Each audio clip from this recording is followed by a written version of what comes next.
Ani Phaawulos fedha Waaqayyootiin ergamaa Kiristoos Yesuus kanan ta'e warra Kiristoos Yesuusitti amananii Waaqayyoof qulqullaa'anii mandaree Efesoon jiraataniif kana caafuu kootii jedha. Waa'ee ergamaa ta'uu Phaawulosiin kanaan dura wantoota baay'ee isaa ilaalaa turreera jechuudha. Phaawulos ergamaa ta'uu isaa himachuun maaliif akka inni isa barbaachise wantoota baay'ee isaa dubbachaa turreera. Iddoo kana irratti torbee lamaan darbe akkuma ilaalaa turre hojiin ergamootaa inni guddaan hojiin ergamootaa 12 akkuma kana immoo Phaawulosiin dabalatee ergamoota 13 qabnaa jenneerra. Kakuu haaraa keessatti apoostil kan jedhu 13 qabnaa jenneerra. Hojiin ergamoota 13 kanaa hojiin isaanii inni guddaan hundee kaa'uu akka inni ta'e barsiisa waldaa kiristiyaanaa bocuu akka inni ta'e ilaalaa turreerra. Kanaaf gaaffiin torbee gaafatame keessaa inni tokko maal jedha? Isaayyaas boqonnaa 28 lakkoofsa 16 caqasuudhaani Isaayyaas boqonnaa 28 lakkoofsa 16 caqasuudhaani Isaayyaas boqonnaa 28 lakkoofsi 16 akkana jedha. Kanaaf Waaqayyo Gooftaan kunoo ani dhagaa hundeedhaaf ta'u Xiyoon keessa nan ka'a. Inni dhagaa qoramee ilaalamee isa gati jabeessaa dhagaa isa golee qajeelchuudha. Hundee amanamaadhas namni isatti amanuu hin raafamu. Ameen. Kutaa kana irratti yoo ani Waaqayyo hundee nan ka'a jedha. Hojiin ergamootaa immoo hundee kaa'uudha jenne hundee kan kaa'u Waaqayyoodha moo ergamootaa kan jedhu gaaffiin ka'ee ture jechuudha torbe. Kanaaf akkuma ammaa ol bira qabdan ilaalaa jirtan kana Isaayyaas boqonnaa 28 lakkoofsa 16 kana irratti ani Waaqayyo Gooftaan dhagaa hundeedhaaf ta'u maal keessa nan kaa'a jedha? Xiyoon keessa nan kaa'a jedha. Sirraa Qorontos boqonnaa 3 lakkoofsa 11 irra immoo deemnee yoo dubbisne lakkoofsa 10 fi 11 Sirraa Qorontos boqonnaa 3 lakkoofsa 10 fi 11 akkana jedha. Akka ayyaana Waaqayyoo biraanaaf kennametti akka nama mana ijaaruu beekuttis hundee manni irratti ijaaramu kaa'eera. Namni kan biraa immoo isa irratti ni ijaara. Adduma addaan attamitti akka irratti ijaaru garuu haa akeekkatu. Isuma dur kaa'ame sana malee humti hundee biraa kaa'uu hin danda'u. Hundeen dur kaa'ame sunis immoo Yesuus Kiristoos jedha. Isaayyaas 28 lakkoofsa 16 irratti Waaqayyo ani dhagaa hundeedhaaf ta'u maal keessa nan kaa'a jedha? Xiyoon keessa nan kaa'a jedha. Ergamoonni immoo hojiin isaanii guddaan hojii hundee kaa'uudhaa jennee isaaf akka fakkeenyaatti Sirraa Qorontos boqonnaa 3 lakkoofsa 10 irratti Phaawulos akka nama mana ijaaruu beekutti akka nama ogeessa mana ijaaruu beekutti hundee manni irratti ijaaramu maal godheeradha? Kaa'eeraa jedha. Kanaaf hundee kan kaa'u Waaqayyoodha moo ergamoota? Or hundeen inni Waaqayyo kaa'eef inni ergamoonni kaa'an garagaraa isa jedhu macaafa keenya keessaa ilaaluudhaaf karaa gurguddaa lamaan ilaaluu dandeenya jechuudha. Karaa gurguddaa lamaan deebii kana ilaaluu dandeenya. Innis inni jalqabaa hundeen inni Waaqayyo Xiyoon keessa kaa'e Yesuus Kiristoosidha. Hundeen amanamaan dhagaan inni golee qajeelchu dhagaan inni warri ijaartuun tuffatan garuu inni Waaqayyo biratti fo'amaadhaaf gati jabeessate inni Waaqayyo duraan dursee Xiyoon keessa kaa'e Yesuus Kiristoosin akka inni ta'e macaafni qulqulluu keenya nutti ni dubbata. Hundeen inni ergamoonni ka'an immoo barsiisa hundee kiristiyaanaati. Hundeen inni Waaqayyo kaa'e inni Waaqayyo duraan dursee Xiyoon keessa kaa'e eenyudha jennee Yesuus Kiristoosidha. Hundeen inni ergamoonni hin ka'an nuti jechaa jirru immoo Yesuus Kiristoosin utuu hin taane barsiisa bu'uuraa waldaa kiristiyaanaa isa hundecha irratti hundaa'e akka inni ta'e macaafa keenya keessaa ni arganna jechuudha. Hundeen inni Waaqayyo kaa'e Yesuus Kiristoosidha. Hundeen inni ergamoonni ka'an garuu barsiisa hundee kiristiyaanaa akka inni ta'e macaafa keenya keessaa ni arganna. Mee hundeen inni Waaqayyo kaa'e kun Yesuus Kiristoosin ta'uusaa kakuu haaraa keessatti Phexros gaafa inni raajii Isaayyaasiin caqasee dhufee dubbatu ni arganna. Sirraa Phexros boqonnaa 2 lakkoofsa 4 kaasne. Phexros ofiima isaatii waa'ee Isaayyaas raajichi waa'ee Yesuus Kiristoosin akka inni dubbate nutti dubbata akkana jedha. Ol faana dubbifannu Sirraa Phexros boqonnaa 2 lakkoofsa 4 kaase. Gooftichi inni isin gara isaa dhuftan kun akka dhagaa jiraataati. Namoonni dhagaa sanaa hin tuffatan. Inni garuu Waaqayyo biratti fo'amaadhaa gati jabeessaa jedha. Dhagaan kun eenyuun biratti? Waaqayyoon biratti fo'amaadhaa gati jabeessaa jedha. Isinis luboota qulqullummaa ta'uudhaaf aarsaa hafuuraa karaa Kiristoos Yesuus Waaqayyo duratti fudhatamu dhiyeessuudhaaf akka dhagoota jiraatootti ijaarsa mana hafuuraa sanaaf ta'a. lakkoofsa 6 gaafa dhufnu raajii Isaayaas keessatti isa dubbatame arganna jechuudha. Caaffata qulqullaa'aa keessaa kunoo dhagaa mataa golee qajeelchu isa fo'amaa isa gati qabeessas Xiyoon keessa nan kaa'a. Inni isatti amanatu immoo hin yeella'u kan jedhu jira. Isin warra itti amantaniif dhagaan kun gatii guddaa qaba. Warra itti amanneef garuu caaffanni qulqullaa'aan akkuma jedhutti dhagichi mana ijaartuun tolfatan inni dhagaa mataa golee qajeelchu ta'e. Akkasuma immoo inni dhagaa nama gufachiisu kattaa nama kuffisus ta'e jedha. Isaan sababii dubbichaaf abboomuu didaniif hin gufatu. Kunis isaan irratti yaadamee ture. Ameen. Kanaaf Phexros iddoo kana irratti dhufee dhagichi inni hundeedhaaf ta'u, hundee waldaa kiristiyaanaa akka inni ta'uuf Waaqayyo Xiyoon keessa hundeen inni bara baraaf kaa'e, hundee isa bara durii jedhee Mikiyaas kan inni barreesse Yesuus Kiristoosin akka inni ta'e macaafa qulqulluu keenya irratti ni argannaa jechuudha. Isa kana Maatewos boqonnaa 16 lakkoofsa 16 hanga 18 irratti illee ni argina jechuudha. Hundeen inni Waaqayyo duraan dursee kaa'e Yesuus Kiristoosin akka inni ta'e. Erga Waaqayyo duraan dursee Yesuus hundee akka inni ta'uuf kaa'eerate hojiin ergamoonni hundee kaan maalidha yoo jenne barsiisa bu'uuraa waa'ee Kiristoos Yesuusin. Barsiisa bu'uuraa waa'ee hundeessa Waaqayyo kaa'e sana. Barsiisa bu'uuraa waa'ee hundecha isa Waaqayyo bara durii kakuma moofaa keessatti karaa raajota isaatii dubbatee kana isaan immoo barsiisa hundeedhaaf ta'u waa'ee Kiristoos Yesuusin akka isaan bocan akka isaan lafa kaan ni argannaa jechuudha. Egaa macaafa keenya keessatti akkuma hundeen inni Waaqayyo kaa'e bara baraan jabaatee dhaabbatu barsiisi hundee waldaa kiristiyaanaa inni ergamoonni ka'anis immoo bara baraan jabaatee akka inni dhaabbatu macaafa qulqulluu keenya keessatti ni argannaa jechuudha. Barsiisi hundee waldaa kiristiyaanaas jabaatee akka inni dhaabbatu. Karaa lammaffaatiin kan nu ilaallu immoo inni jalqabaa hundeen inni Waaqayyo kaa'ee Kiristoosidha jenne, hundeen ergamoonni kaan immoo barsiisa bu'uuraa waa'ee Kiristoosidha jenne. Karaa lammaffaa karaan nu ilaaluu dandeenyu walumaa galatti hojiin hundee kaa'uudha hojii Waaqayyooti. Hojiin hundee kaa'uudha hojii eenyuuti? Hojii Waaqayyooti. Kanaaf isa Waaqayyo ofii isaatii kaa'es isa ergamoonni hundee kaa'an jenne kanas hojicha kan hojjete eenyuudha? Waaqayyoodha. Garuu Waaqayyo ergamoonni barsiisa hundeedhaaf ta'u kan akka isaan kaa'anii fi hojii hundee kaa'uu kana adaraa akka inni ergamootatti kennate macaafa keenya keessaa ni argina jechuudha. Kanaaf walumaa galatti hojiin hundee kaa'uudha hojii ergamootaati moo hojii Waaqayyooti yoo jenne isa jalqabaa hojiin hundee kaa'uudha hojii Waaqayyooti. Waaqayyo garuu hojii hundee kaa'u kana eenyutti adaraa kennate? Ergamoota isaatti akka inni adaraa kennate macaafa keenya keessaa ni argannaa jechuudha. Waaqayyo hojii hundee kaa'u kana ergamoota isaatti yookiin immoo apostol warra nuyi jennutti adaraa akka inni kennate macaafa qulqulluu keenya keessaa kutaalee muraasa wal faananii dubbifanna. Sirbaata Salonqee boqonnaa 2 lakkoofsa 4 baafannu. Akkana jedha. Akka isa Waaqayyo qoree nu ilaale wangeelaa adaraa nutti kenneettiin dubbannaa. Namoota utuu hin ta'in Waaqayyoon isa garaa keenya qoree ilaalu gammachiisuudhaaf namaanaa jedha. Waaqayyo maal godhe jedha? Wangeelaa adaraa nutti kennee jedha. Wangeelaa adaraa nutti kennee jedha. Sirraa Xiimotewos boqonnaa 1 lakkoofsa 11 irra kan jirus sagaleen kun akkana jedha nan dubbisa. Sirraa Xiimotewos boqonnaa 1 lakkoofsa 11. Barsiifni sirriin kun immoo wangeela isa waa'ee ulfina Waaqayyoo eebbifamaa dubbatudha. Inni akka isa lallabuuf adaraa anatti kennameera. Ameen. Ilaala.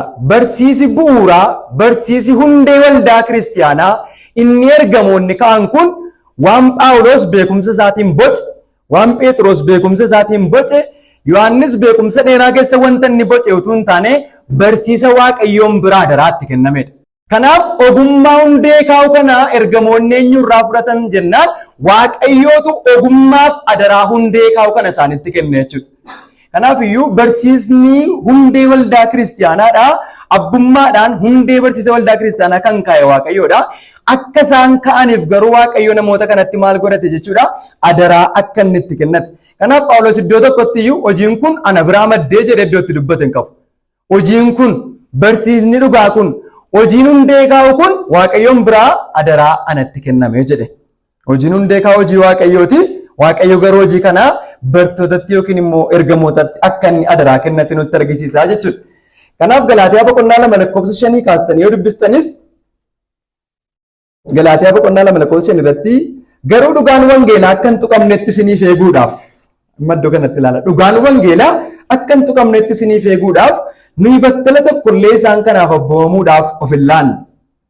Warri geggeessituun kun waan fedhan yoo ta'an iyyuu Waaqayyo waan hin loogneef anaaf garaagarummaa hin godhan.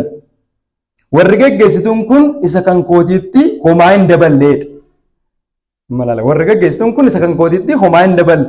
Qooda kanaa akkuma wangeela warra seera dhagna qabaa eegan biraan ga'uun Phexrositti adaraa kenname, wangeela warra seera dhagna qabaa hin eegne biraan ga'uunis adaraa akka kenname arganii jedha. Amma iddoo kanattis argaarra warra seera dhagna qabaa eegan biraan wangeela ga'uun, wangeelli isaan biraan ga'aa jiran kun hundee isa ta'edha jechuudha.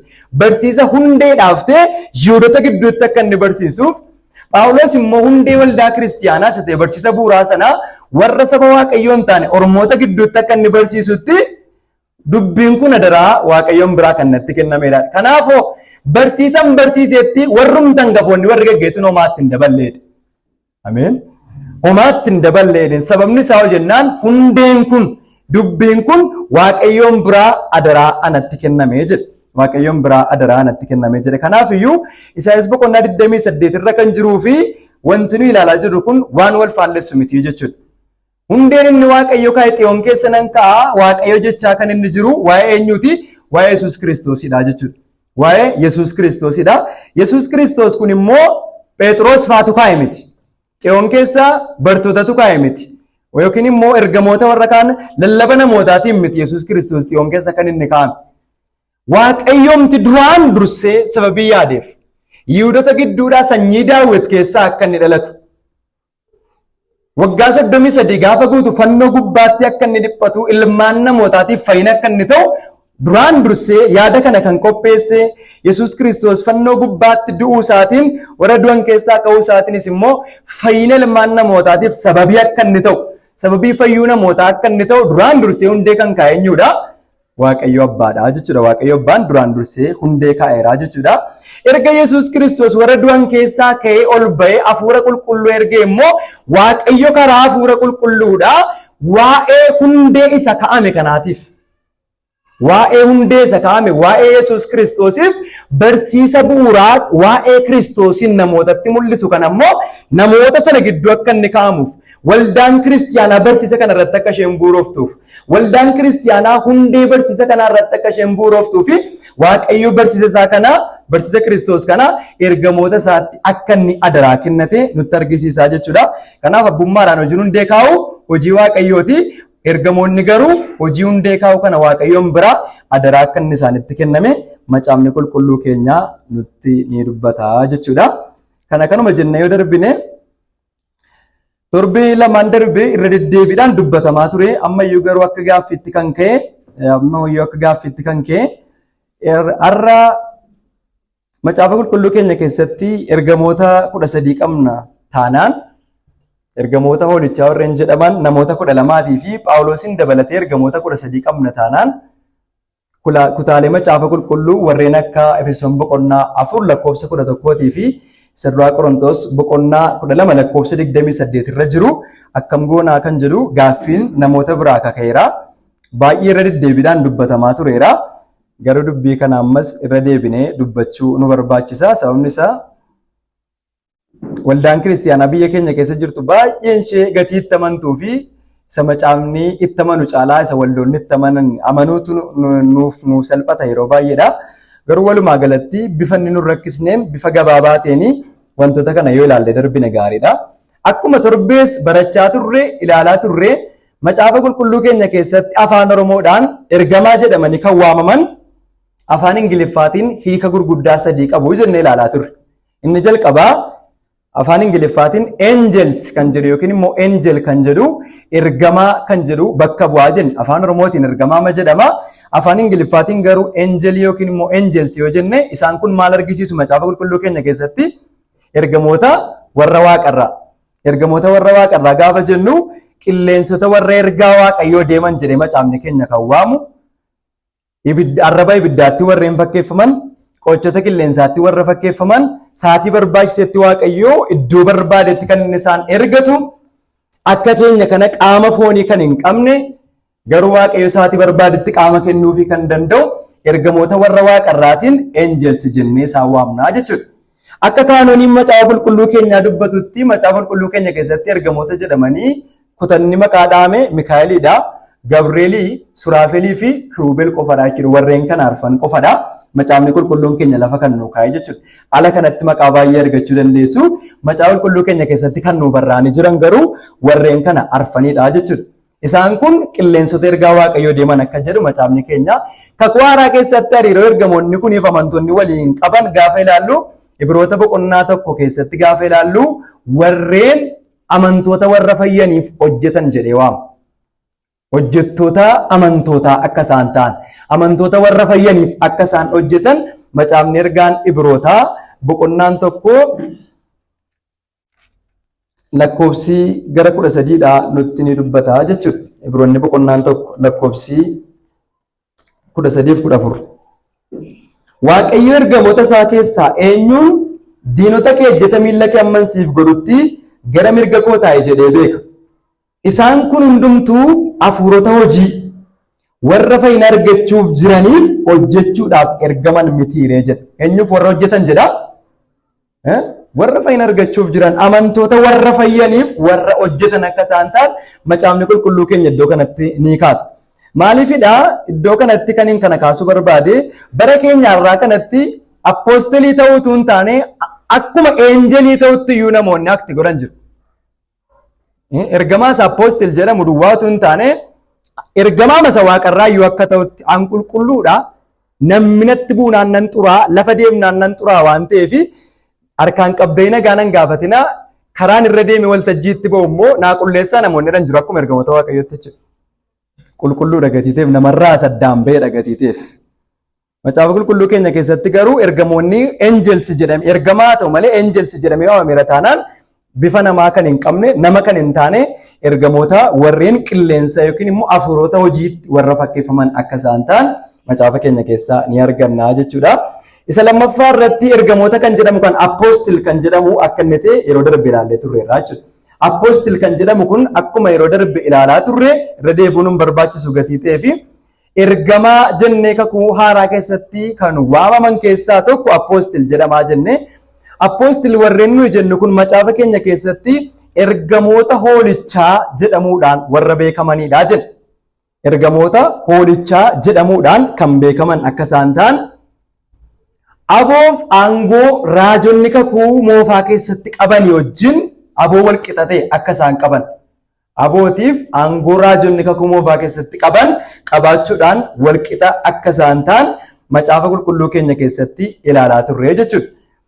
Luqaas boqonnaa 10 irratti gaafa ilaaltan gooftaan keenya Yesuus Kiristoos namoota 72 hojiitti akka inni ergi dhaqanii warra badan barbaadanii akka isaan fidan, warra mana Israa'el keessaa badan barbaadanii akka isaan fidan, midhaan warra ta'an akka isaan makaran, hafuurota moota akka isaan baasan, dhukkubsattoota akka isaan fayyisaniif gooftaan keenya Yesuus Kiristoos namoota 72 ergee ture.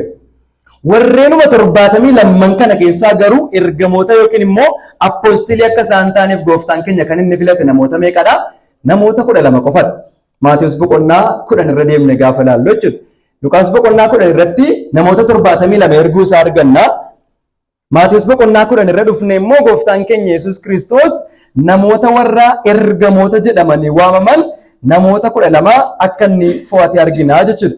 Namoota 12 fo'ate argina. Kanaaf warri 72 bartoota malee ergamoota miti jechuudha.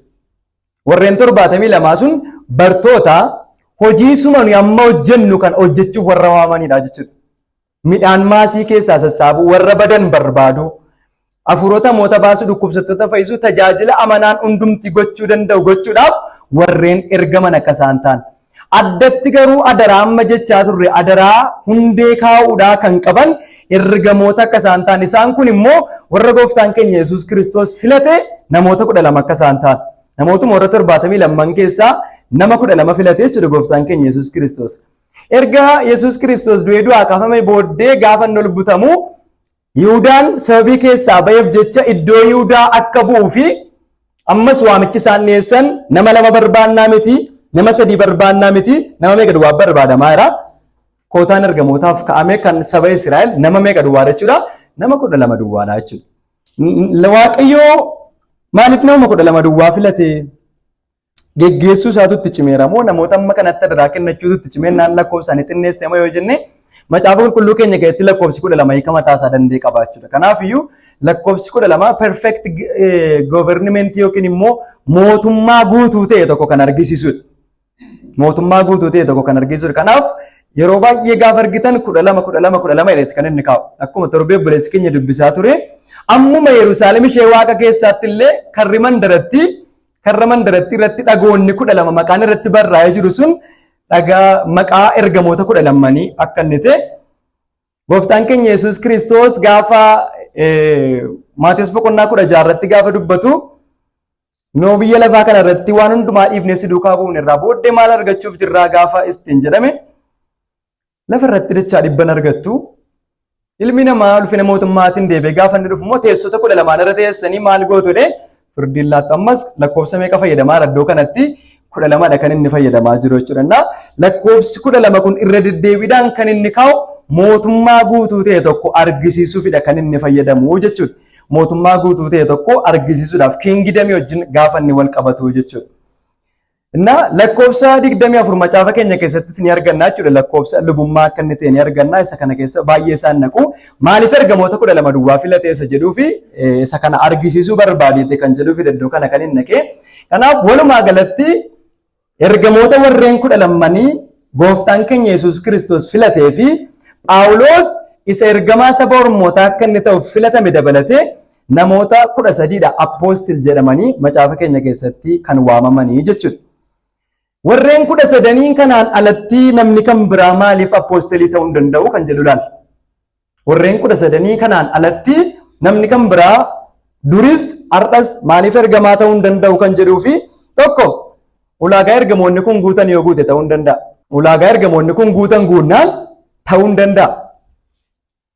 Ulaagaa ergamoonni kun guutan ulaagaan ergamaa ta'uu inni jalqabaa maalidha kan jedhuu fi akkuma barachaa turre isa jalqabaa fedhaaf abboommii gooftaa keenya Yesuus Kiristoosiin kan waamame ta'uu qaba ergamaa ta'uudhaaf. Maaliin?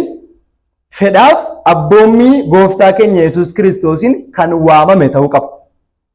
Efesoon boqonnaa 1 lakkoofsa 1 irratti, Roomaa boqonnaa 1 lakkoofsa 1 irratti, Lammaffaa Tasalonqee boqonnaa 1 lakkoofsa 1 irratti Phaawulos akkuma kana sirraatti Maatiyos boqonnaa 1 lakkoofsa kutaan yeroo inni itti ergaa barreessu hunduma isaa gaafa ilaaltanii an fedha Waaqayyo gooftaa keenyaatiin ergamaa Yesuus Kiristoos kanan ta'e jedha.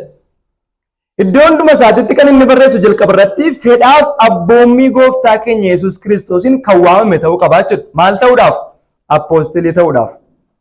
Maaliif kana jennaan yeroodhumaa ergamoonni namoonni muraasni kun ergamoota warreen 12 fi Phaawulosin dabalatee yerootti ergamoonni namni 13 jiranitti fedha Waaqayyo abbaatiin utuu hin taane fedhii ofii isaaniitiin namoonni ergamoota ta'uu barbaadan turaniiru.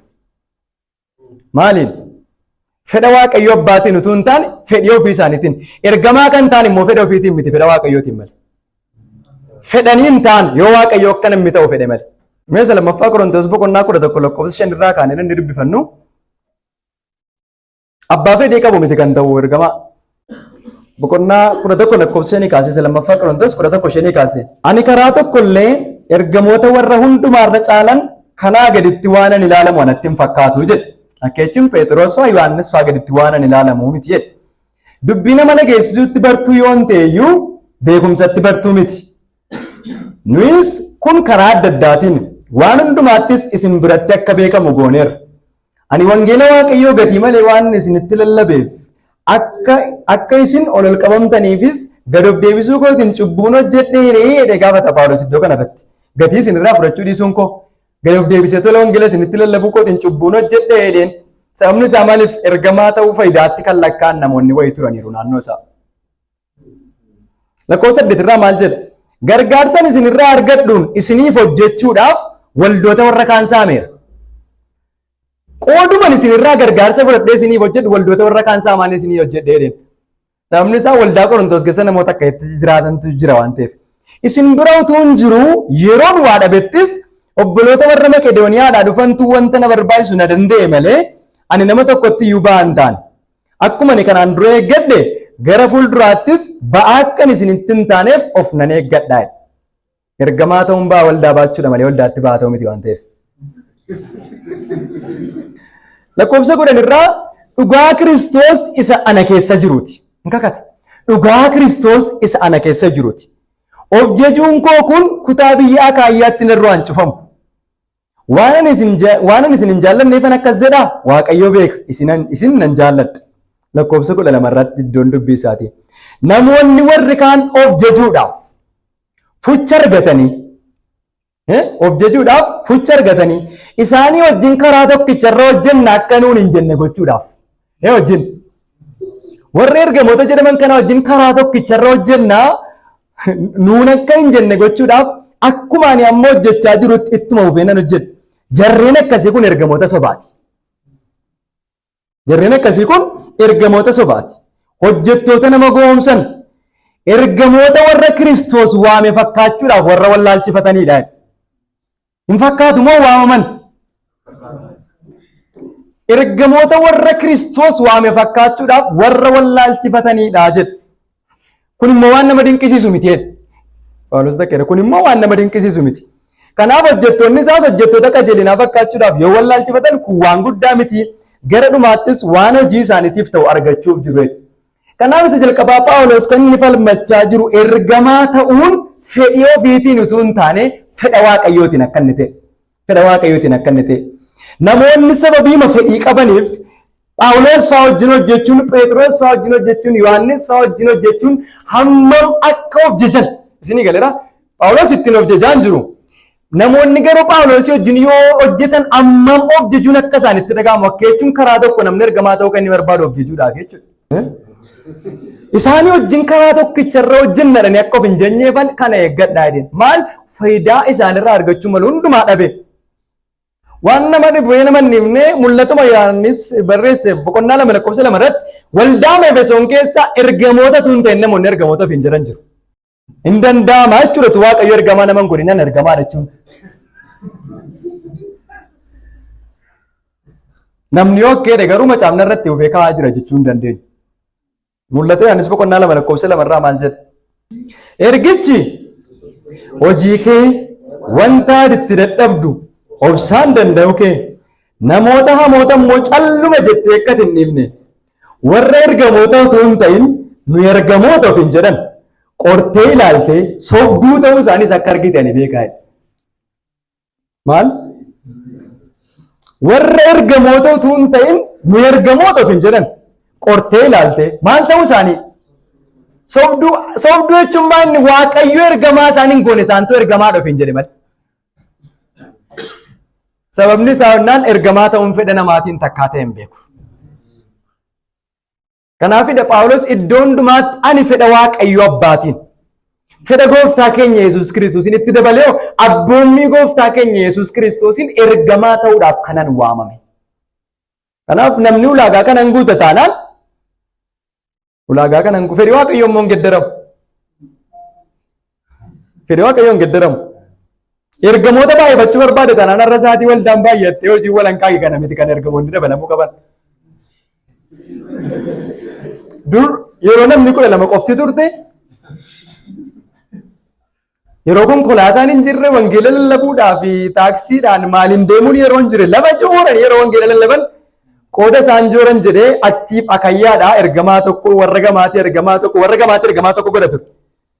Bara sana kan hin daballe waa qofa na dabalaa hin dabalu. Waaqayyo hojii isaatiif yaadataan hambaras dabala ture. Fedhii Waaqayyo immoo hin geddaramu waan ta'eef Waaqayyo baruma hojiin nama rakkisuyyuu itti dadhabaa jedhe malee nama hin daballeef. Ayyaana dabalee malee nama hin daballeef. Sababni isaa ergamoota warri ta'an hundumaa caalaatti warra dhallichaaf hojjetan jechuudha malee amantoota warra kaan caalaatti warra ulfina qaban jechuu miti. Amantoota hundumaa caalaatti dhallichaaf warra dadhaban jechuudha malee amantoota hundumaa caalaatti warra ulfina qaban jechuu miti. Sababni isaa ulfinni amantoonni fuula Waaqayyootti qaban Kiristoosidha. Amanaan hundumtuu fuula Waaqayyootti ulfina tokkicha qaba. Hammi nuyi ittiin isaanirraa gargar taane hamma hojiitti dadhabuu keenyaati. amma adaraan isaanitti guddaa kennamuutiinidha. Kanaafiyyuu Waaqayyo sa'aatii hojiin guddaan amma kana jirutti ergamoota itti naman dabal. Sababni isaa Waaqayyo adaraa kan inni itti kennate namootuma sanattidha. Kanaaf fedha Waaqayyootiin utuu hin ta'in fedhii ofii isaaniitiin ergamoota kan ta'uu barbaadan jiru. Ergamoota jedhanii kan waamanis jiru. Inni bara keenya haaraa nutti hin ta'u. Baruma Phaawulos lafarra jiru, baruma ergamaa Yohaannis lafarra jiru nu ergamoota jedhanii waldaa Efesoon keessaa dubbatu. Na waldatti baay'ee jeje gooftaan qortee ilaalteedha. Adda baastee sobduu ta'uu isaanii immoo argiteedha. Isa lammaffaa Qorontos boqonnaa 12 lakkoofsa 14 irrattis Phaawulos gaafa dubbatu si'a sadaffaa gara keessan dhufee isin dubbisuudhaaf qophaa'eera. Garuu ba'aa isinitti hin ta'u. Anoo isinan barbaada malee waa isin irraa hin barbaadu. Warratu ijoollotaaf walitti qaba malee ijoolletu warra isaaniitiif waa walitti qaba miti. Ani isiniif jedhee waan an qabu hundumaa ofii koollee taanaan isiniif dabarsee kennuudhaaf nan gammada. Egaa ani baay'isee waan isin jaalladheef isin immoo xinneessitanii na jaallattuuree jedha. Iddoo kanarratti Phaawulos ergamaa ta'uunsaa amma lubbuu isaallee dabarsee bu'aa dhagnaatiif kennuutti.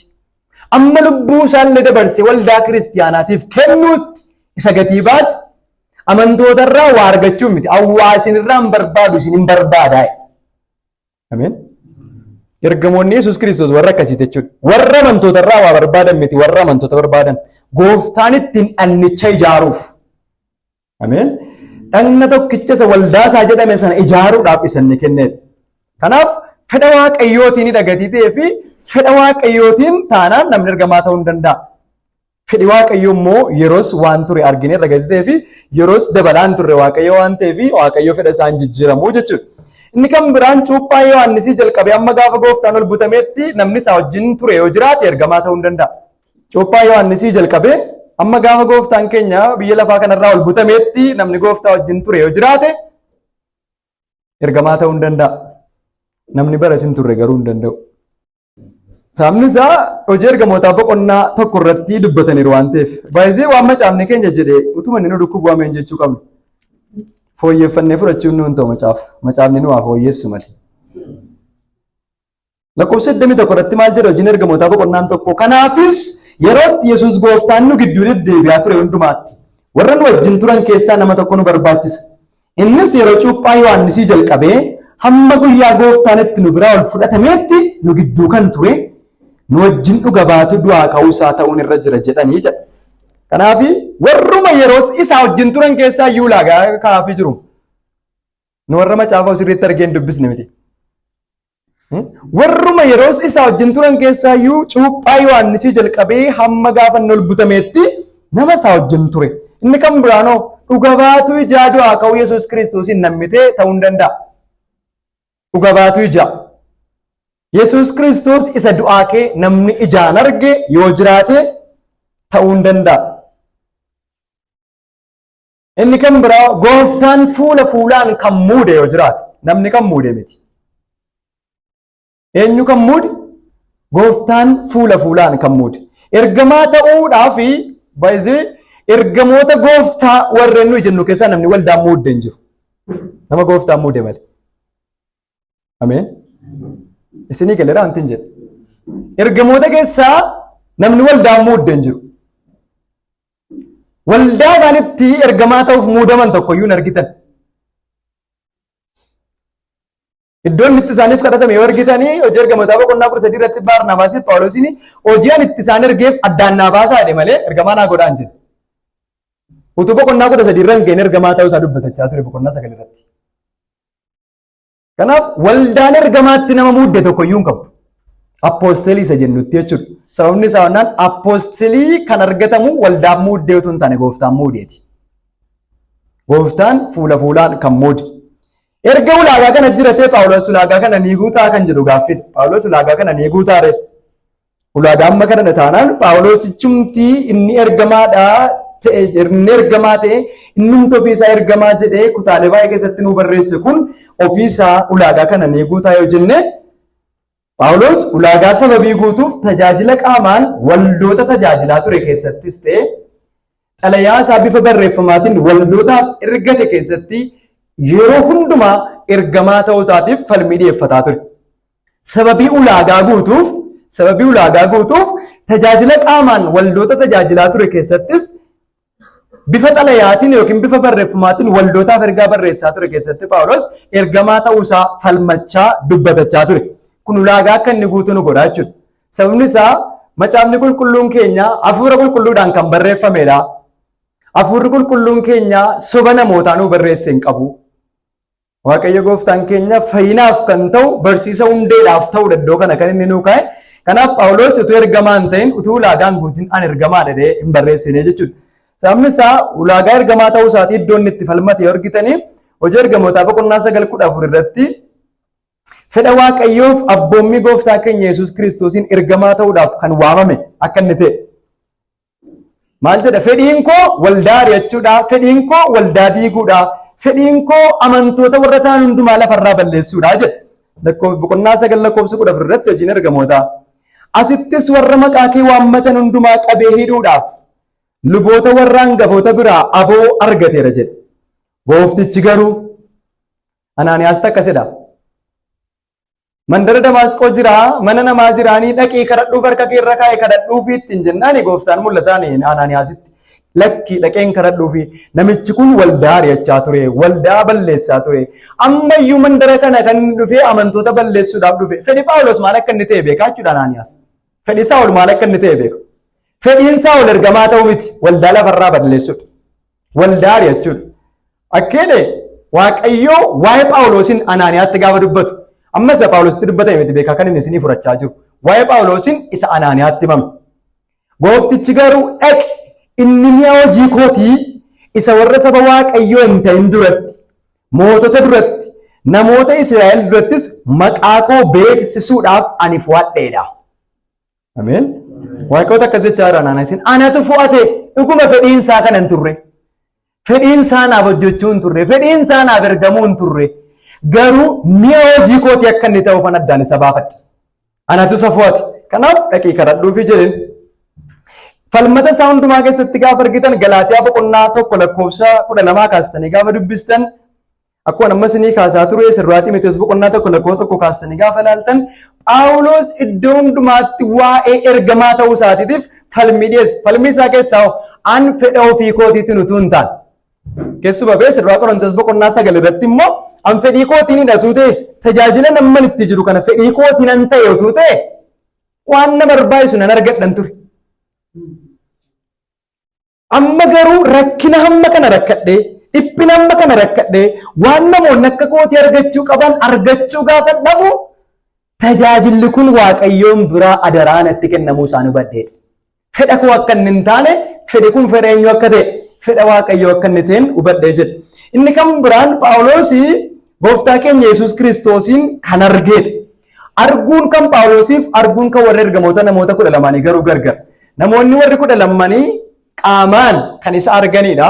Qaamumaan Yesuus Kiristoosiin cuuphaa Yohaannisii kaasee amma xumuraatti kan arganidha. Inni kan biraan immoo dhuga baatuu ijaa du'aa ka'uu Yesuus Kiristoosiin qaamumaan turanii. Phaawulos garuu iddoo kanatti falmata isaa keessatti kan inni dhiyeeffatu akka namoota warra kaanii qaamaan utuu hin taane Waaqayyo Abbaan Kiristoos Yesuusiin akkuma isa qaamaan bartootatti mul'atetti mul'ataan isatti mul'isuusa.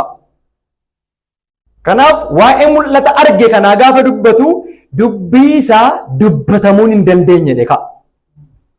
Warra ijaan argan caalaa, warra qaamaan Yesuusiin argee qaqqabate caalaa dubbii akkas jedhame dubbatamuun hin danda'amne hin argeedha. Eessatti ol bee jedhe akkatti Phaawulos Kiristoos Yesuusiin argee yoo argitan Lammaffaa Tasaloniqee boqonnaa 12 irra deemnee gaafa dubbisnu hin beeku fooniin ta'e hafuuraan ta'e isaayyuu waama tokko hin beeku Phaawulos. Lakkoofsa 7 irraa akkana jedha Lammaffaa Qorontos 12:7. Mul'ata ammas hin jedhamne sanaaf akka na of hin qabnetti wanti dhagna koo keessa taa'ee na waraanu ergaan seexanaa anaaf kennamee na rukuta. Na rukutuu isaatiinis ol of qabuu irraa na dhowwa. Ol deebinee dubbifnu lakkoofsa 1 irraa akkasni isinii galutti. Utuma dhimmaa naaf kutuudhaa baatee illee of jajuun anaaf hin ta'a. Amma immoo waa'ee isa gooftaan yeroo adda addaatti anatti argisiisee waa'ee isaanii anatti mul'isees nan dubbadha. Gooftaatu natti mul'ise jecha. Namni kiristiyaanni tokko waggaa 14 dura bantii waaqaa keessaa gara tarreessa sadaffaatti akka ol butame nan beeka. Eessa dhaqee arge jechuudha hundaan Phaawulos mul'ata kana gaafa arge. Iddooma Kiristoos jiru samii sadaffaa. Nan beeka namummaa isa fooniitiin ol butame yookiis namummaa isa hafuuraatiin ol butame isaa Waaqayyootu beeka malee ani hin beeku. Jechuun amma fooniin ta'ee hafuuraan ta'ee isa adda baafachuu dadhabutti ulfina guddaa arge sanaaf dubbii dinqisiisaa arge sanaaf Galaatiyaa irratti gaa dubbatu immoo itti deebina gatii ta'eef Waaqayyo yeroo ofii isaatii jaallatetti ilmuma isaa natti mul'iseedha. Mul'ati guddaan hin arge waa'ee waan biraa miti Waaqayyo ilmuma isaatti mul'ise. Fooniin ta'ee hafuuraan ta'ee yookiis namummaa fooniitiin ol butamee fi isa Waaqayyootu beeka malee hin beeku. Inni dubbii dubbatamuu hin dandeenye dubbii namatti himuunis hin taane dhaga'e. Egaa ani waa'ee isaatiif of nan jajaa ofii kooti garuu dadhabaa ta'uu kootiin malee waan inni ittiin of jajuu hin qabu jedha. Kanaaf iddoo kana irratti Phaawulos samii sadaffaa deemee gooftaan mul'ata akka inni itti mul'ise. Mul'anni gooftaan itti mul'ise kun dubbii dubbatamuun isaa hin taanedha jedha. Galaatiyaa boqonnaa 1:12 irratti deebinees gaafa ilaallu maal jedha? Galaatiyaa boqonnaa 1:12. Ammas yaa obboloota koo wangeelli ani lallabe waan namni of keessaa fuudhee dubbate kan ta'e. Iddoo kana irratti maal jechaa jira? Wangeelli inni lallabe kun waan namni of keessaa fuudhee dubbate kan ta'in isinitti hima. Yesuus Kiristoos anatti mul'achuu isaatiin wangeelicha nan argadhe. Ameen. Eeyotu natti mul'ate? Yesuus Kiristoos anatti mul'achuu isaatiin wangeelicha nan argadhe malee ani namatti isa hin fudhanne namnis ana hin barsiifne. Amantii warra Yihuudootaatti qabame yommuun jiraachaa ture garmalee waldaa Waaqayyoo ari'achaa balleessuudhaaf dhamaa akkan ture dhageessaniittu. Yihuudoota akka kooti warra akka amantii warra Yihuudootaatti jiran keessaa hiriyoota koo nan caalan ture. Seera muka abbaa keenyaatiifis caalchisee nan hinaafan ture. Waaqayyo garaa haadha kootii jalqabee na fo'achuutti ayyaana isaatiinis na waamutti gammade. Yeroo ofii isaatii jaallatettis warra saba isaanii hin gidduutti isuma wangeela godhe akka lallabuuf ilma isaa kana yommuu anatti mul'ise ani duraan dursee mareedhaaf gara nama foon uffatee dhanneedha. Akka jechuun akkitti Yesuus kun itti mul'ate kun akka mul'ata ishee nuyi har'a arginne waan isaan hin beeku malee natti mul'ata jennu miti. Amma bara kana mul'ata namni argee jiranii waan isaan hin beeku malee maal akka ta'e hin beeku malee isanii akka jennu kana miti. Mareedhaafuu gara nama tokkoo hin dhanneen. Eewudha namichi arge kun edee nama tokko gaafachuu hin danda'u. Inni immoo waaqa hunatti beeku eewudha nama gaafachuu hin danda'u. Maaliif jennaan wangeeluma godhe akka isa lallabuuf ilma isaa natti mul'ise. Mul'ata macaafa taa'ee barreedha kan Phaawulos. Mul'ata isa macaafa ta'ee nuu barraa'edha. Kanaaf Phaawulos Yesuusin argeera annaan Yesuusin argeera. Macaafa dhugaa nuu baakutaa meeqatu. Kanaaf isa duraa Qorontos 9:1 ani Yesuusin hin argineereedha. Namni hin argineetti natti maadha. Ani Yesuusin hin argineere. Sababni isaa akkitti Phaawulos arge kun argaa ishee arganii nama jalaa militti wayii miti. Hundaa'uun arguu isaa miti warra Galaatiyaatti waa'ee Yesuusin dubbateetu. Yaa wallaalota Galaatiyaa jedhetu boqonnaa 3 dhufe. Kanaan dura Kiristoos akkuma waan rarraafamee fuula keessan dura jirutti isinitti mul'ata tureedha. Isa ofii isaatii arge miti akkinni itti warra Galaatiyaatti meeyyuu akkuma waan Kiristoos rarraafamee fuula isaa dura taa'utti itti. Maaltu qoricha isinitti godhe dura akkinis itti Yesuusin argitanii jedhe akka waan inni rarraafamee fuula keessan dura tureeti. Kanaaf Phaawulos fakkii Yesuusin arge miti wanti arge miti isa bartootatti ulfinaan mul'atu irra kan caala. Amma guyyaa sadiitti iji isaan banamne tureedha. Ifa guddaa sanaaf jecha. Ameen. Isinii galeera. Phexros fa'aa Yohaannis fa'aa ekeraa fakkaataatti mul'ate. Dhuguma jechuun argaa isa kan Phexros fa'aa argitanii gaafa inni du'aa kee dhufaaru ekeraa waan dhufetti fakkaatannaan ekeraa miti ana qaqqabadhaa ilaalaa jedhe. Phaawulositti akka inni itti mul'ate garuu ifa durra caalu ta'eeti. Argaa nuyi dhoksuu kaaduu hin dandeenye tokko ta'etti mul'ate. Argeera Phaawulos Kiristoosin. Maal irraan isoo mul'ataan Yesuusin argeera ergamaa ta'uu hin danda'u ree inni falmanna taanaan immoo mul'ata macaafa taa'ee barraa irra mul'ata caalu waan nutti argisiisu hin qabu Waaqayyo irra. Har'a yoo argine Yesuusuma arguu keenyatti gammaduudha. Gooftaan fuula fuulaan akka inni isa muudee dubbatateera. Egaa ergamoonni 12 warri ergamoota holichaa jedhamaniif Phaawulos ergamaa Yesuus Kiristoos jedhamanii waamamu. Isaan kanarraa kan hafe garuu warreen ergamoota jedhaman kan biraan ergamoota waldoota kiristaanaa jedhamu. Akkasii nama sirriitti na dhaggeeffattan nan barbaada xumuraan jira waan ta'eef. Warreen 13 kun maal jedhamanii waamamu? Ergamoota gooftaa, ergamoota hoolichaa, ergamoota Yesuus Kiristoos jedhamu. Isaanirraa kan hafe namoonni ergamoota jedhamaa turan jiru. Isaanirraa kan hafe namoonni ergamoota jedhamaa turan jiru. Isaan immoo apoostil jedhamu utuu hin taane maal jedhamu? Meseenjir jedhamu. Awwaariyaa utuu hin taane maleektanyaa jedhamu. Nama ergaa tokko amanamummaadhaan qaama tokko biraa fuudhee qaama biraatiin ga'u jechuudha. Awwaariyaa kan jedhame nama 13. Warreen awwaariyaa yookiin apoostil jennu kun ergamoota Yesuus Kiristoos jedhamu. Isaanirraa kan hafe garuu ergamoota waldaa kiristaanaa jedhamu jennee lammaffaa Qorontoos 8:23. Lammaffaa Qorontoos 8:23 maal jedha? Maal jedha na dubbisa? Tiitoos garee kooti. Ishi.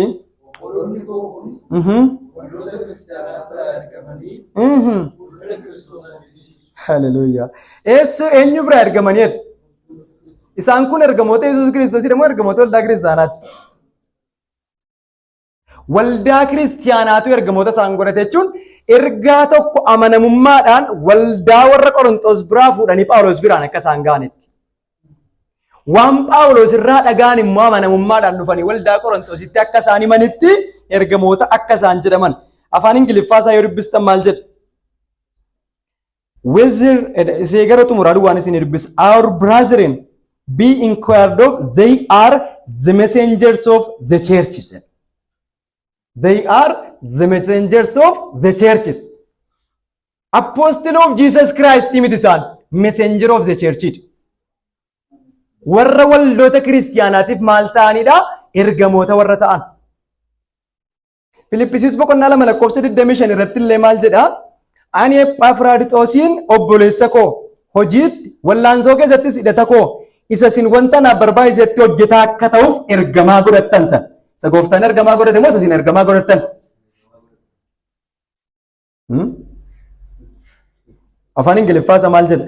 But I counted it necessary to send to you Epaphroditus, my brother, fellow worker, fellow soldier, and your apostle.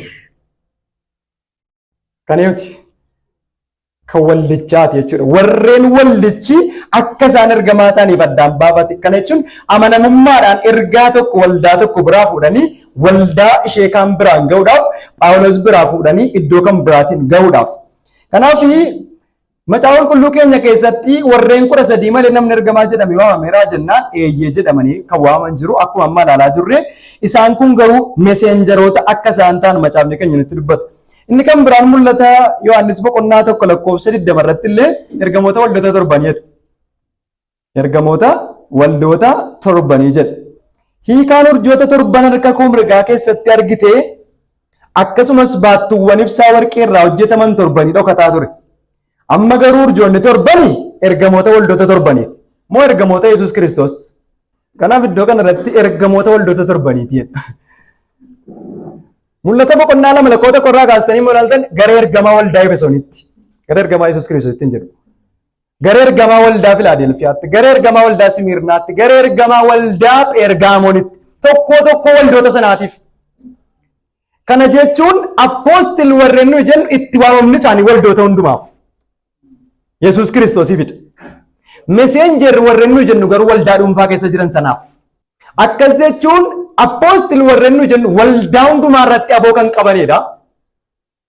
Waldaa hundumaa adabuudhaaf kara dubbii waaqayyootti hundee waan ta'e kaa'uudhaaf kan gargaarudha. Meseenjer warreen nuyi jennu garuu waldaa tokko keessatti dubbii amanamaa apoostil yookiin ergamoota irraa dhagaan amanamummaadhaan waldaa sana biraan kan ga'anidha jechuudha. Maleektanyaa ta'anii ergamoota irraa isa dhagaan amanamummaadhaan waldaa sana biraan kan ga'an. Kanaaf gara ergamaa waldaa Efesoonitti gaafa jedhamu amanamummaadhaan xalayaan kun eeyyatti kennamaara jechuudha. Namicha meseenjerii ta'e waldaa Efesoon keessa jiru akka soortuutti yookiin tajaajilaa ta'e iddoo sana kan jirutti kennamaara. Namichi kun adaraa sana kallattiidhaan waldaa Efesoon biraan ga'a jechuudha. Isin galeera. Kanaaf iyyuu apoostiliif meseenjerii warreen nuyi jennu kun gargar. akkuma nammas ni kaasaa ture raajonnis ta'ee meseenjer warreen nu jennu ergamoonni warreen meseenjer jennu wanti isaan dubbataniif hojjetan dubbii hundee isa ergamoonni ka'aniin qoramee kan ilaalamudha. Meseenjeriin tokko baqqaan waldaa Efesoon ittiin ergame callise waan barbaade dubbachuu hin danda'u. Dubbiin isaa maaliin wal bira qabame ilaalama. Dubbii hundee isa ergamoonni ka'aniin. Raajonni yeroo sana turanii callisanii ma baqqaas waaqayyotu natti dubbateen jedhan sababni isaa aboon raajonni kakuu moofaa qaban kan inni wajjin walgitu warra kan ergamootaati wajjinidha malee warreen raajota jedhaman kakuu haaraa keessaa wajjin wal qixa miti. Raajonni warri kakuu haaraa keessatti macaafni qulqulluun raajota jedhee kaa'ee jiru dubbiin isaanii iyyuu qoramee ilaalamuu qaban. Maaliin jennaan dubbii ergamoonni dubbataniin. Isinii galeera dubbii ergamoonni dubbataniin qoramee ilaalamuu qaba. Sirraa Qorontos boqonnaa 14 lakkoofsa 37 hanga 38tti ni argannaa jechuudha. Kanaaf meseenjeri warreen nuyi jennu kun gargaartota ergamootaati. Dubbii dhugaas ergamootarraa dhagaan amanamummaadhaan waldaa amantootaa biraan kan ga'anidha. Hojiin isaanii hundee kaa'u miti. Hundee isa kaa'ame irratti amanamummaadhaan namoota ijaaruudha malee. Waldaa kiristiyaanaa keessatti immoo ga'ee kana kan baatan har'a tiksoonni jiru, warri wangeela barsiisan jiru, warri wangeela lallaban jiru. Kanaaf hojii isanii amma jenne kana amanamummaadhaan dubbii ergamoonni dubbatan waldaa kiristiyaanaa biraan ga'uudhaaf ergamaa jedhamuun immoo amanatti barbaachisaa miti. Sababni isaa hojjennaan gita kanaan waldaa keessaa kan tajaajilan namoonni kennaan kennameef jiru. Tiksoota warreen jedhaman, barsiisota warreen jedhamaniif warri sagalee waaqayyoo lallaban. Amma gaa iddoo ijoo dubbii keenyaatti dhufne. Ijoo dubbii keenyaatti dhufne. Erga nama 13 qofadha ergamaan ta'e. Macaafni ergaa Efesoon boqonnaa 4 lakkoofsi 11 irra jiru har'a akkam akkamitti hiikamu. Dubbisaa ergaa Efesoon boqonnaa 4 lakkoofsa 11. Isumatus namootaaf kennaa kenne, kennaan isaas kaan ergamoota, kaan warra waaqayyoo isaanitti mul'ise warra himan, kaan warra wangeela lallaban, kaan eegdota, kaanis barsiisota akka ta'aniif ture jedha. Isumatu namootaaf kennaa kenne duraan dursee ergamoota. Sirraa Qorontos boqonnaa 12 lakkoofsa 28 irraas kutaa kana ni argattu. Sirraa Qorontos 12:28 irraas kutaa kana ni argattu. Amma iddoo kana irratti waan gurguddaa lama jira. Waan nu rakkisu lama, waan namoonni itti rakkatan lama. Tokko macaafni qulqulluun keenya iddoo kana irratti ergamoota warreen waan waaqayyo isaanitti mul'isan dubbatan tiksoota jedhee wantoota kana shanan dubbatee jira. Waan macaafni qulqulluun dubbate nuyi har'a akkamitti dhiifnaa kan jedhudha. Inni kan biraan immoo waldoonni baay'een itti amanuu isa kan akkamitti fudhannaa isa jedhuufidha jechuudha. Kanaaf isa macaafni dubbate akkam goonaa kan jedhuuf macaafuma ilaallaa. Waldoonni baay'een itti amanuu akkam godhuu isa jedhuuf immoo waldoonni gara macaafaatti deebi'anii jenna. Kanaaf macaafni waa'ee kanaa maal dubbataa isa jedhu ilaallaa jechuudha. Jalqaba irratti gaafa ilaallu waa'ee kutaa kanaa dubbisnee hubachuudhaaf jalqaba irratti gaafa ilaallu kutaa kana irratti dogoggora gurguddaa lama dubbanneerra. Kanaaf dogoggorri gurguddaan dubbatame waldaan isheen jaarraa jalqabaa ergamoota qabdi. Dogoggora bara keenya jiru. Waldaan isheen jaarraa jalqabaa ergamoota qabdi. Macaafni onuufis isaaniifis walqixa kenname dur jiraate amma attamitti kennaan macaafarra jiru waldaa keenya keessaa dhabamaa kan jedhudha. Gaaffii namootaati. Inni lammaffaan kennaan nama kennicha fudhachuu barbaadu butuu hin taane nama waaqayyo kennichatti kennachuu barbaadetti akka kennamu hubatamuu dhabuunis rakkoo lammaffaa waldaa keenya keessa jirudha jechuudha. Waldaa waliigalaa waldoota kiristaanaa nuyi jennu keessa. Jalqaba irratti gaafa ilaallu isa kana hubachuudhaaf kennaan kan inni kenname, kennaan ayyaanaa kan inni kenname nama dhuunfaa gabbisuuf utuu hin taane waldaa kiristiyaanaa ishee dhagna Kiristoos taate sana cimsuufidha. Ameen. Kennaan ayyaanaa kan inni kenname nama dhuunfaa gabbisuuf utuu hin taane waldaa kiristaanaa ishee dhagna Kiristoos taate cimsuuf. Efesoon boqonnaa 4 lakkoofsuma 12 irratti fufne yoo dubbisne maal jedha? Inni warra waaqayyoof qulqullaan hojii isatti ergaman sanaaf qopheessuudhaaf waldaa isa dhagna Kiristoos sanas cimsuudhaaf kana godhee jedha. Kaayyoon kennaan kun kenname maal gochuufidha jedha? Waldaa ishee dhagna Kiristoos taate cimsuufidha jedha. Waldaan kiristiyaanaa immoo hoolota karra tokko warra Kiristoos gabbaasee ol galchuudha. Kiristoosiif dhagna tokkittiidha waldaan. Ameen. Kennaan ayyaanaa kan inni kenname waldaa ishee dhagna Kiristoos taate cimsuudhaaf jenne waldaan kiristiyaanaa immoo Kiristoosiif dhagna tokkicha. Kanaaf waaqayyo kennaa ayyaanaa kan inni kenne waldoota baay'ee biyya lafaarra jiraniif utuu hin taane waldaa isaa ishee dhagna tokko taasifamsuuf. Amma gara chaalenjiitti dhufneerra. Egaa akka Waaqayyo beekutti akka macaafni dubbatutti Waaqayyo waldaa tokko qaba. Waldaa ishee dhagna Kiristoos taate tokko qaba. Nu warra sa'aatii 11 keessa waldaatti dabalameedha malee waldaan tokko jira. Sa'aatii 11 keessa waldaatti dabalamne nayi. Yoo Maatewos boqonnaa dabalanne dubbifannu akka inni nu galutti. Ishee kana hubattanii innaan baay'ee manjee gochaa galtu. Fakkeenya warra iddoo wayinii keessaa hojjetanii jedhetu dubbisaa daraa keessan hundumti keessan kutaa kana. Yesuusis mootummaan Waaqaa akka nama raddaa qabu tokkooti. Namichi iddoo dhaabaa wayinii isaatiif hojjettoota qacaruudhaaf ganama obboroodhaan gabba'e. Inni guyyaatti nama tokkoof mindaa guyyaa tokko kennuudhaaf hojjettoota sana wajjin erga walii galee gara iddoo wayinii isaatti isaan erge. Gara sa'aatii 3ttis achi ba'ee kaan immoo lafa gabaa hojii malee dhaabbatanii arge. Jara sanaanis isin gara iddoo wayinichaa dhaqaa, ani immoo waan ta'u isiniif hin kennaa jedhe. Jarri isin dhaqan. Gara sa'aatii 6tti, gara sa'aatii 9ttis immoo gabba'ee akkasuma godhe. Ishee lakkoofsa 6 dubbisa. Gara sa'aatii 11ttis gabba'ee kan biraan mootuu dhaabatanii arge. Isaaniinis maaliif guyyaa guutuu hojii malee addana dhaabattu jedhe. Isaanis namni tokko yoo hojiitti waan nun qacaratiniif as dhaabbannaa jedhaniin. Inni immoo isinis gara iddoo wayinichaa dhaqaa jedheen. Sa'aatii 11tti dhaqanii. Yeroo galgalaa'es abbaan wayinichaa isa hojii isaa adeemsisuun hojjettoota waan warra booddeetii jalqabii hamma warra duraatti beenyaa isaanii baasiif jedhe. Warri gara sa'aatii 11tti qacaraman dhufanii mindaa guyyaa tokko fudhatan. Isaantu immoo dhufee dura fudhate. Warri duraa yommuu dhufan immoo caalaa waan argatan isaanitti fakkaate garuu isaanis mindaama guyyaa tokko fudhatan. Haa ta'u iyyuu malee fudhatanii abbaan wayinichaa irratti gunguman. Isaani warri booddee kun sa'aatii tokko duwwaadhaaf hojjetan. Ati garuu nuyi warra dadhabbii guyyichaa fi ho'a saafaa baatee wajjin wal isaan qixxeessiteetti hin jedhan. Warri ganama dhufan sun ho'i saafaa isaanumatti ba'aa ture. Dadhabbiin isaanumarra ture. Hojiin isaanumarra ture. Warri 11 kun waama mindaa fudhachuu dhufan fakkaata. Sa'aatii aduun galgaloofteettidha kan isaan dhufan. Namichi garuu isaan keessaa tokkoon yaa namichoo ani waan tokko illee sitti hin balleessine ati mindaa guyyaa tokkootti ana wajjin waliin galleere amma kan kee fudhadhuu dhaqe. Ani namicha isa booddee kanaafis hammuma kan keetii kennuufi nan fedhe.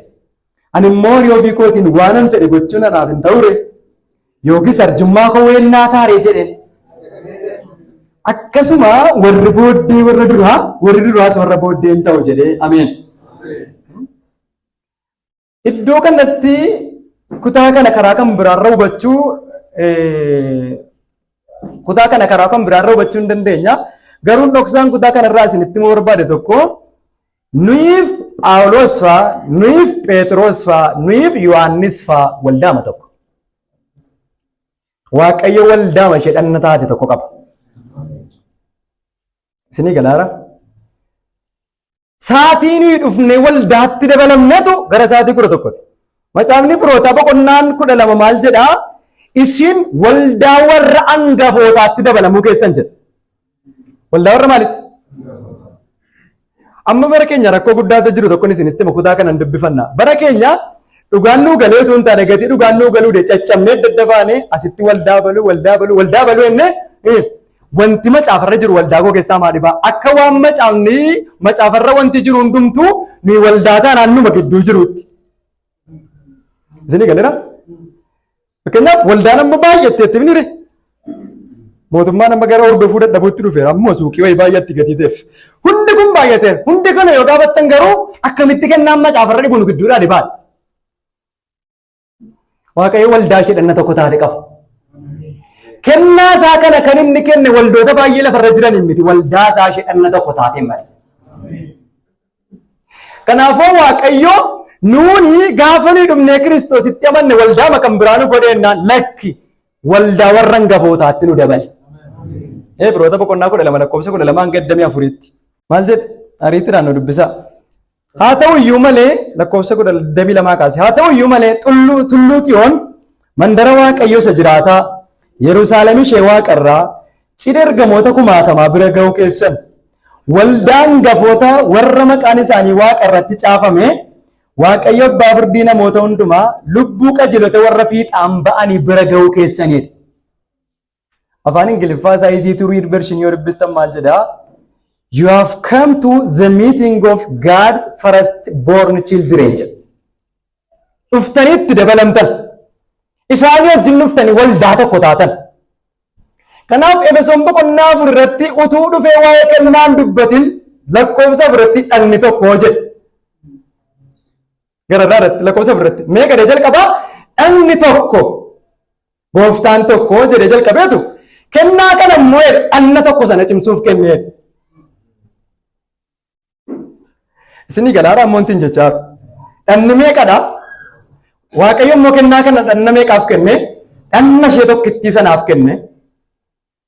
Kanaaf ergamoonni, raajonni, barsiisonni warreen nuyi jennu kuni lookaal cheerchii warreen nuyi jennu akka nuti amma jechaa jiru waldaa ishee amma keessatti waaqeffachaa jiru kan waldaa guutuu wangeelaa, waldaa makaanisii, waldaa masarata kiristoosii tokko waldoota kanaa keessa jiraachuu qabaa utuu hin taane waldattii ishee dhagna taate kana keessa kennaan kun jiraachuu qabaa.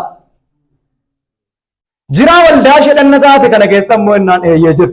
Kanaafuu isa Maatiyus boqonnaa 20 irra dubbachuu kan qabu Phaawulos fayyadachuudha. Akkamittiin warra saafaa dadhabbii hojichaa warra baatan. Kanaaf isaan dadhabbii hojii sanaa hundumaa baatanii hojichatti dadhabanii dafqanii nuyi garuu erga yeroon makarii dhaagee amma garoon galagalaatti gooftaan deebi'ee dhufaa. Amma nuyi akkam taane beektuu akka nama sa'aatii 11 keessa dhufee silxaana nama falmatu beektuni akka nama 11 keessa dhufee aangoo nama falmu hojiin kana hojjetamaa oole. Hojiin kana hojjetamaa oole. Dabalamuun keenya waan guddaadha. Phexros achiin haa ka'inaan ta'a jechuun.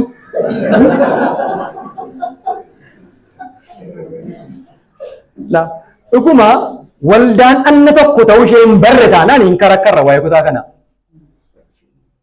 Waaqayyo waldaa ishee dhagna tokko taateef kenneeree jennaan waldaa ishee dhagna tokko taateef kenne waldaa ishee dhagna tokko taateef immoo duraan dursee tartiiba kennaan kun ittiin kenname kaa'eera. Sarara Qorontos 12 duraan dursee ergamoota. Maayinni hojiin isaannaan hojii hundee kaa'uti. Ergasii wannaan raajota. Maayinni isaan kun immoo wannaan dubbii waaqayyoo akka ergamoonni dubbatan itti namootatti warra dubbatan. Sana booddee wannaan tiksoota. Akka barsiisa ergamootaatti akka isaan raajonni adaraa dabarsan sanaatti dubbicha keessatti amantoota warra eegan, warra amantoota barsiisan, warra amantoota dubbii kanatti lallaban gooftaan waldaa isaatiif kenneera. Kanaaf waldaan keenya kennaa kana qabdi jennaan kennaa kana qabdi. Waldaa isheen kam? Waldaa isheen dhagna tokko taate. Kanaaf waaqayyoo kennaa kana kan inni kenne waldaa ishee dhagna tokko taateefidha malee lookaal cheerchiidhaan miti. Kennaan kun waldaa dhagna tokko taateef kenname malee dirqama lookaal cheerchii biyya lafaa keessa jirtu achis kennaan kun guutee, achis kennaan kun guutee, achis kennaan kun hin jiraatu. Waaqayyo kennaa kana hundumaa waldaa dhagna tokko taateef kenne waldaan waaqayyoo immoo tokkittiidha. Waldaa waaqayyoo ishee tokkittii taate kana keessa immoo kennaan kun jira jennaan eeyyee jira. Hin jiru akka itti hin qabnu. Sababni isaa nuyi Phexros waldaa tokkodha waan ta'eef. Waldaa dur ture miti waldaan isaanii waldaa keenya. Ameen. Mee dubbadhaa waldaan ergamoota waldaa keenyaadha. Nuti waldaa isaaniitti dabalameedha. Dhuguma maayidha beektoo isii turuu irfanii you have come to Mount Sion jedha. Gara tulluu Xiyoon hin dhuftanii wanta nuyi itti dhudhumne hunda isaa kaasa. Tokko gara tulluu Xiyoon hin dhuftan. Gara waaqayyoo isa jiraataa dhuftan. Gara mandara Yerusaalem hin dhuftan. Achi yennaan gara cidha ergamoonni kumaatamni walitti qabanii waaqeffatanii dhuftan. Achi yennaan gara waldaa ergamootaa dhuftan. Dhannee itti dabalamne nuyi gaafa dhannee itti dabalamne waldattiin kennicha qabdi qabdi. Lafti macaafni itti barbaadu waldaa ishee dhagna tokko taate keessatti. Kanaaf waldaa ishee lookaal cheerchii keessa dirqama jiraachuu qabannaan hin karakkarraa jechuudha. Waldaa ishee dhagna tokko taate keessa garuu kennaan kun jiraannaan eeyyee akka inni jiru macaafni qulqulluu keenya nutti ni dubbata jechuudha. Kanaaf egaa kennaan ayyaanaa kun nama dhuunfaa gabbisuuf hin kennamne jennee waldoota kiristaanaa baay'ee biyya lafaarra jiraniif utuu hin taane waldaa ishee dhagna tokkittii sanaaf kenname jenne. Kanaaf iyyuu har'a waldaa keenya keessaa ergamoota meeqa duwwaa qabna jechuudha. Gaaffii keenya isinii galeera. Waldaa durii keessa yoo jira akkamitti waldaa keenya keessaa dhibeedha gaaffiin. Macaafni maal jedhare isin waldaa addaan qabdan waldaa warra duraatti dabalamtanidha.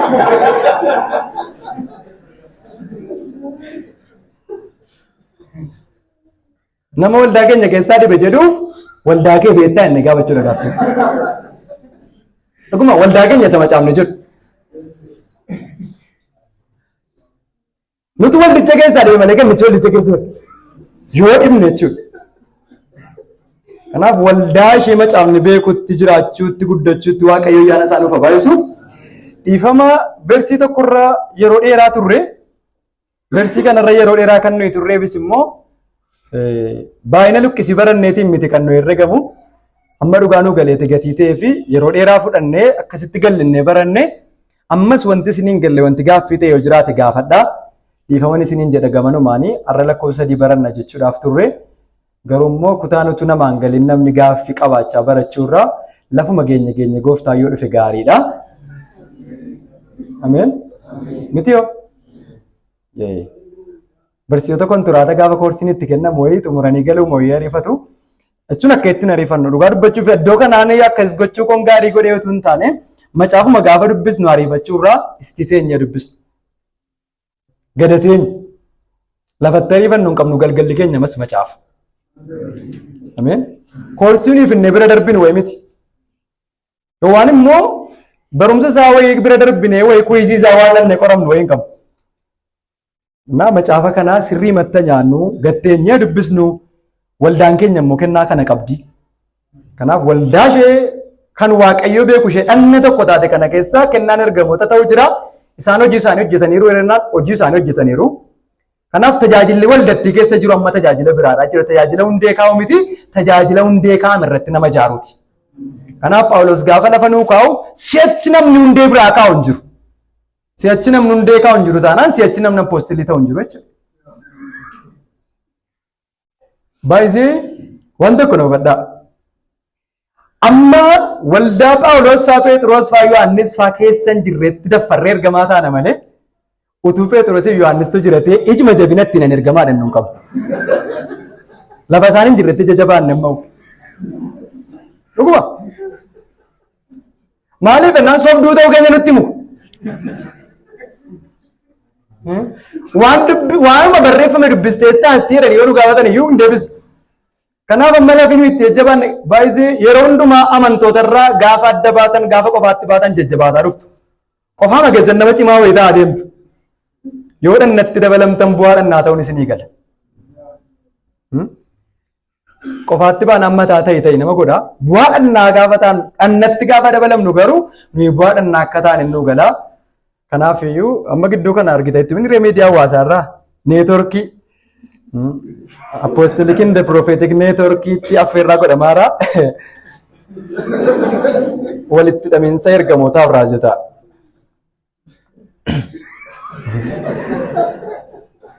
Bu'aa dhannaa walitti dhufu. Akka bu'aa dhannaatti kenname koo kennaan kun waan nuyi walitti hin wayi miti. Jechuun waldaan qofaatti kennaa ergamummaa qabaatti, waldaan qofaatti kennaa raajummaa qabaatti, waldaan qofaatti kennaa barsiisaa qabdu hin jiru macaafa keenya keessa. Waaqayyo waldaama tokko nu godhe. Gara waldaa ishee dhanna tokko taatee sanaatti guddachuuf ayyaanni nuuf haa baay'atu.